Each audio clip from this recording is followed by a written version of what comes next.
윤석열 대통령 탄핵 심판 선고일이 잡혔습니다. 여당인 국민의힘의 분위기 좀 살펴보죠.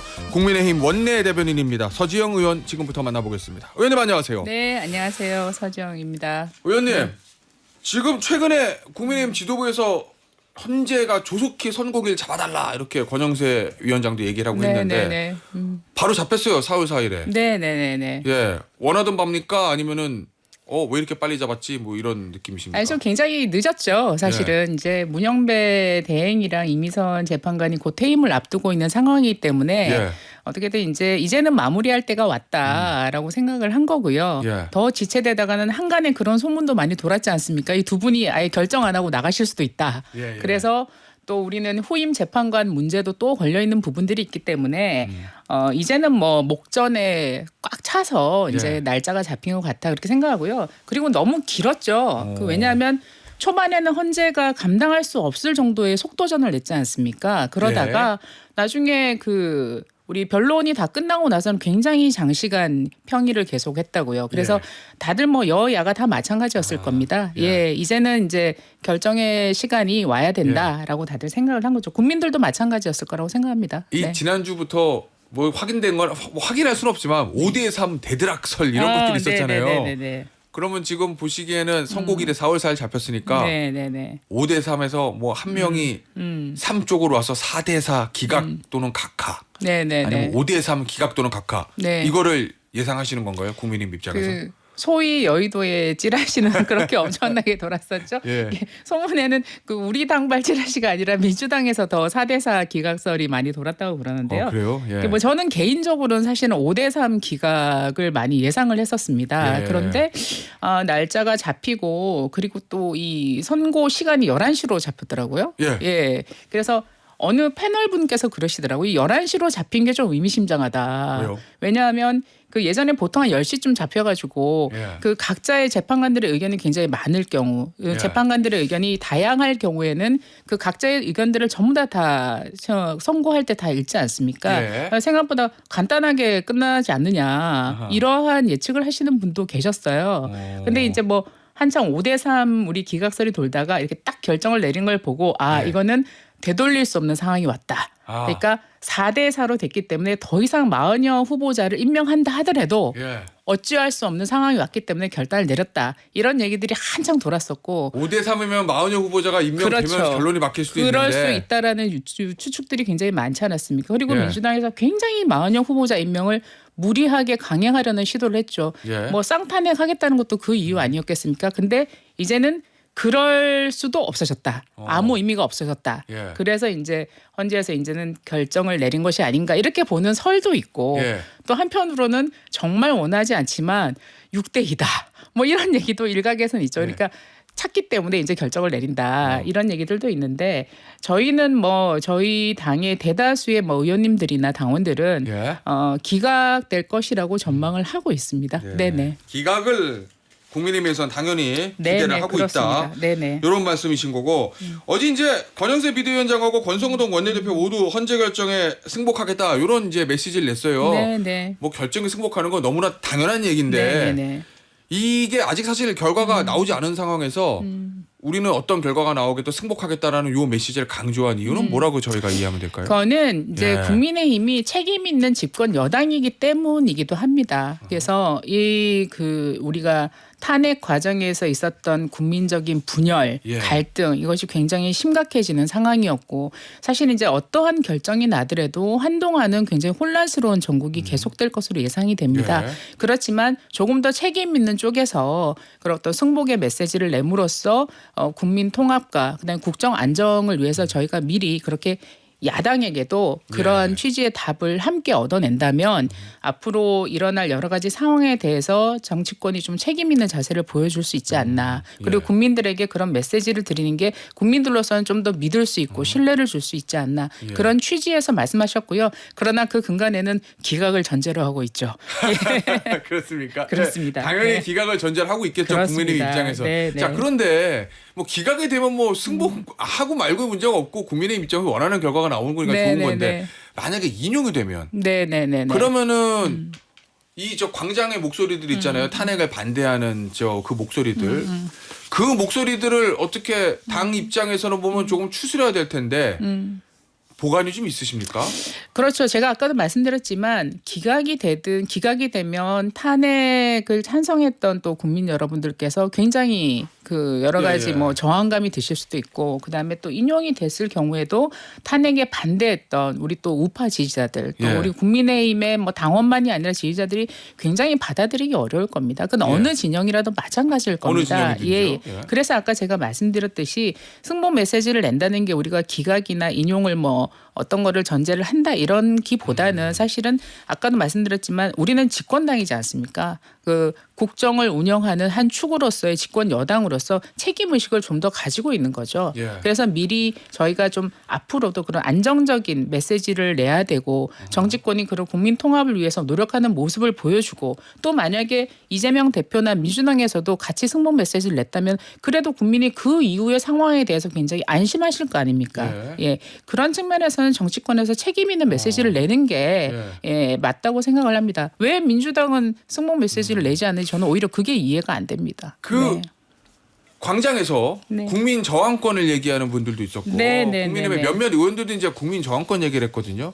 이게 국민 저항권이니까 잘못하면 만약에 국민의힘 입장에서 기각이 인용이 되면 이거 승복하지 않고 뭔가 투쟁을 하겠다 이렇게도 들리는데 지도부 입장에서는 그거는 그 부분에 대한 건 어떻게 보세요? 저는 최근에 그 민주당의 그 굉장히 뭐 중진 의원님들까지 뭐 불복종 뭐 이런 얘기를 하시더라고요. 보니까 박홍근 의원께서 불복 선언을 하셨어요. 본인 페이스북에. 그래서 저는 굉장히 놀랐습니다. 왜냐하면 이분이 제가 원내대표까지 하신 분으로 알고 있는데 어떻게 이런 메시지를 낼 수가 있나. 그리고 민주당이 이렇게 거대 의석을 가지고 있는 그 굉장히 뭐 여의도의 뭐 우리 이재명 대표는 여의도 대통령이라고까지 얘기하고 있지 않습니까? 사실 국정을 쥐락펴락하고 있어요 민주당이. 이런 상황에서 불복을 얘기한다는 것은 사실은 국민들을 선동하고 부추기는 것이거든요.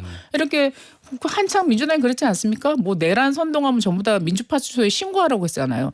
이분 신고 대상인 것 같아요. 제가 볼 때는.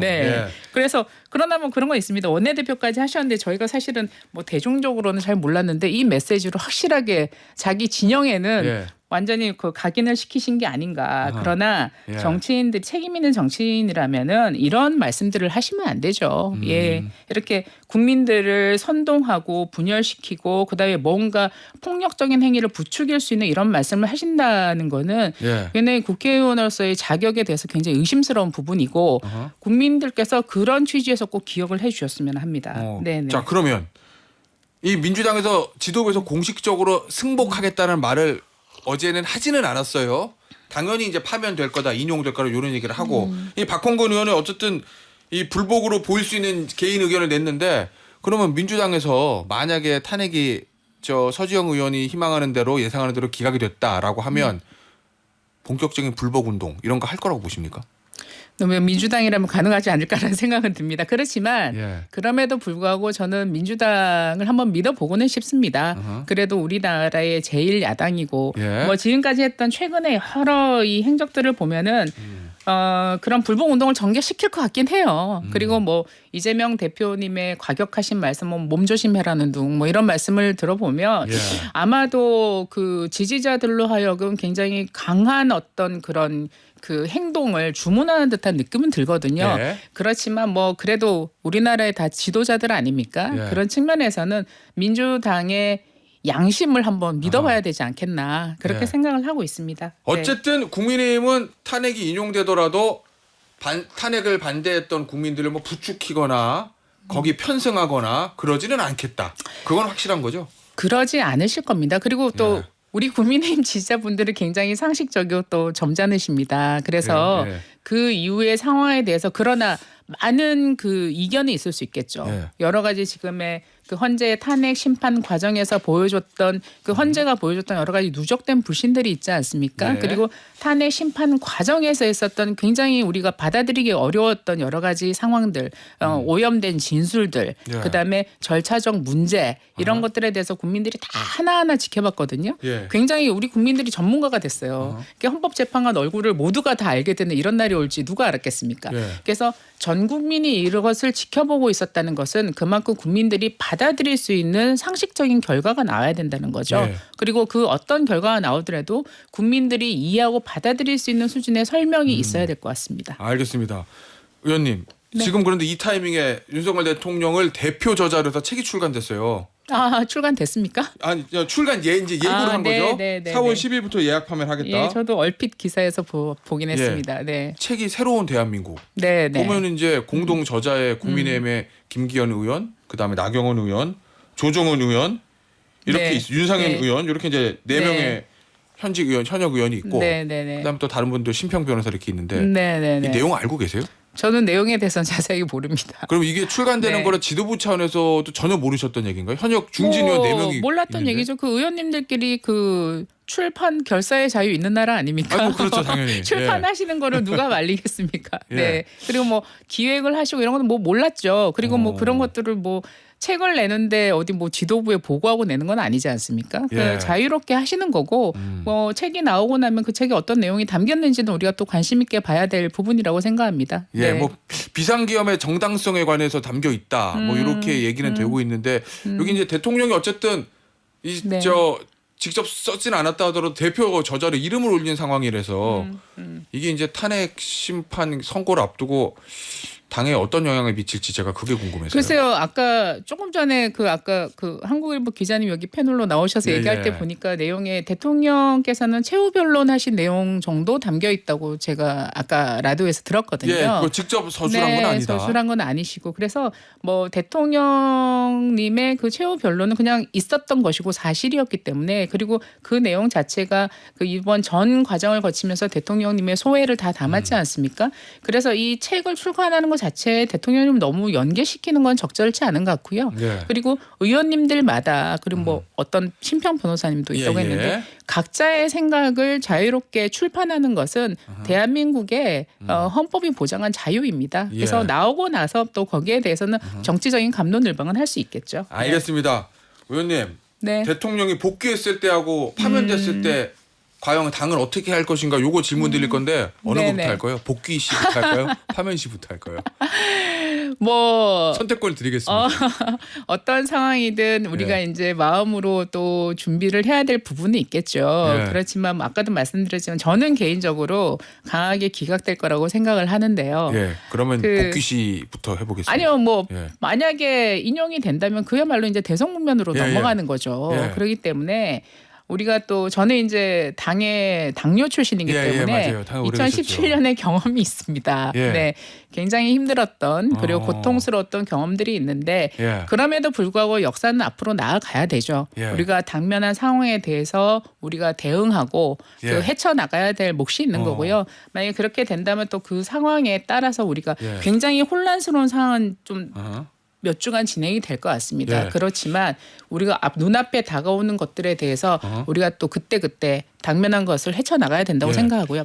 그다음에 만약에 기각이 되는 경우라면 대통령께서 그 선고하는 즉시 바로 직무에 복귀하시게 되지 않습니까? 예. 그렇게 된다면은 이제 뭐 대통령님의 메시지를 모두가 다 지켜보겠죠. 예. 모두가 다 지켜볼 것이고 저는 뭐 누군가한테 그런 얘기를 했었는데 그야말로 그 순간은 여야는 오히려 여야의 목소리보다는 대통령님이 어떤 첫 메시지를 내는 것인가에 예. 모든 정국의 관심이 쏠릴 것 같고 그렇겠죠. 그야말로 대통령의 시간이 올 것 같습니다. 자, 그러면 복귀되면 네네. 어떤 메시지를 내야 된다고 보세요? 왜냐하면 최후 변론 때는 임기 단축 개헌 요 얘기를 했거든요. 네네네. 그러면은 만약에 복귀하면 첫 메시지로 자 그럼 내가 언제까지 그만둘 테니까 개헌하세요 이렇게 해야 된다고 저는 보세요? 그거는 조금 이른 것 같고요. 네. 왜냐하면 그거는 대통령께서 최후 변론 하신 내용을 담아서 굉장히 그 준비되고 숙성된 메시지로 다시 한번 담아가 나와야 될 것 같고요. 시간을 가지고